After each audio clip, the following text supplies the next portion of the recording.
Hey guys, Teddy Covers from WagerTalk.com with a big game breakdown. Let's talk the Raiders and the Dolphins NFL action on Sunday. Before I get into my analysis for this ballgame, I do want to let you know what's going on this weekend at WagerTalk.com.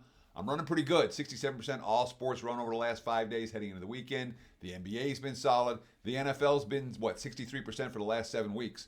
So we're making money. If you want to get on board, great opportunity to do so right now. Just visit my page, wt.buzz/TC. We do have a 5% big ticket going in the NFL this weekend.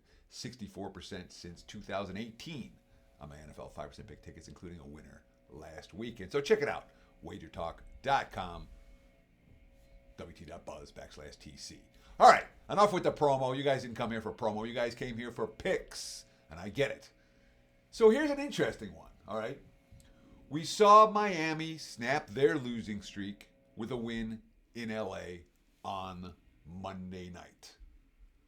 Is that a harbinger of things to come? The Raiders haven't snapped their winning streak yet, or their losing streak yet. Miami had lost 3 in a row, and they snapped it last week. The Raiders have now lost 5 in a row. But the Raiders have done a whole lot since their last ball game. They had a bye week. They made a bunch of moves. Offensive coordinator Luke Getsy, bye-bye. Offensive line coach James Craig, bye-bye. QB coach Rick Scangarello, bye-bye. We've got Scott Turner as the interim offensive coordinator, and former Dolphins head coach Joe Philbin as their interim offensive line coach. So they brought in some veteran additions to the coaching staff. I'm not expecting the Raiders offense to turn from bad to good. But I do think that the Raiders are capable of scoring against Miami's defense. Look, Miami was able to take advantage of a Rams team that had some offensive line issues, and they were real good in the red zone on Monday night. But that's, again, not what we've seen week in, week out from the Dolphins. We've got Gardner Minshew, who's already been benched twice this season, back at QB. He's got 12 turnovers, second in the NFL. He's got 67% completions this year. And, Antonio Pierce, listen, when we brought in Gardner, we expected, obviously, the play we've seen in the past. And at some point, you got to give a guy confidence. There's been times, obviously, with turnovers and other things that have taken place, we made decisions to either put him on the bench or go to another quarterback. So Minshew gets another chance right now against the Dolphins defense that is solid, but I think it's a little bit overrated off the performance against the Rams. And the fact that Miami has no good film when we talk about what the Raiders want to do this week with a new OC, a new offensive line coach, et cetera, I think that bodes well for the Las Vegas Raiders offense. I think Vegas is going to get their fair share.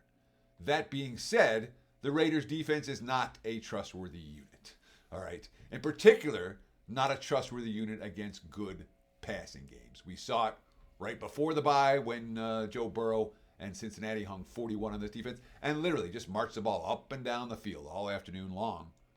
There's reason to think Miami will be able to have similar success here, even with a key offensive line injury for the Dolphins. Looking at this Wager Talk free live odds screen right now, what are we seeing? 7.5, 44. There's even 43.5 out there for this total. I think the total's too low. If I'm playing, I'm looking for points. I think Miami's going to get theirs, and I wouldn't be surprised if the Raiders' offense works a little bit better this week just because their opponent doesn't have film on exactly what they're trying to do. So you put it all together, we're expecting the over on Sunday. Look for Miami and Las Vegas to get above 44 points. We appreciate the likes, appreciate the follows, appreciate the comments very, very much. Really, thank you for watching Wager Talk TV. Best of luck this weekend.